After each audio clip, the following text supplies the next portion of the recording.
បាក់សេចក្តីស្រឡាញ់របស់អូនឲ្យបែកពីបងបានឡើយបងតុង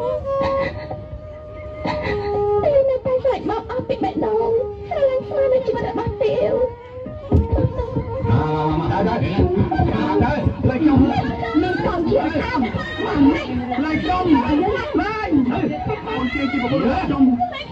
ហើយđâyក៏ខំមករៀបការទៀតខ្ញុំខ្មៅឯងអានស្អីបានជាហ៊ានមកនិយាយបែបនេះបងបាក់មកយើងមកដល់ពីដងហើយប៉ុណ្ណឹងហើយនឹងតន់ចែកទេហីបានជាតែមកបាក់មកយើងដល់ទីនេះទៀតអាពួកកំយ៉ាងទីខ្លាចខ្លាំងថាកាន់ជើងក្រានខ្ញុំក៏មកលើខ្ញុំអូនទៀងឡើយឯ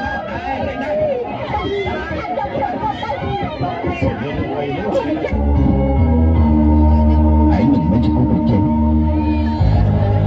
ជាមួយនឹងកូនប្រុសរបស់ជើងទេអានោះ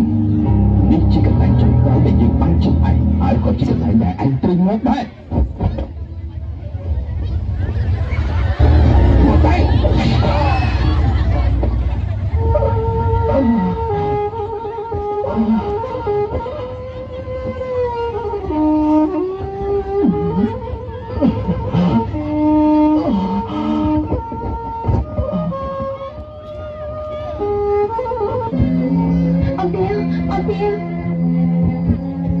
មកតុងតែគេសម្លាប់បាត់ហើយមកតុងតែគេសម្លាប់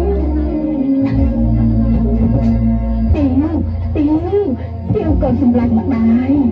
ទាវរឿងដែលអាក្រក់វាបានកន្លងផុតទៅហើយកុំភ្លេចវាចោលទៅកូនអាទុំជាងខ្មៅអត់មេបាសម្បត្តិទ្រព្យធនមិនមានឡើយណាព្រៀបរឹកកាយយ៉ាទៅសំពះខ្ទឹមណាកូនទា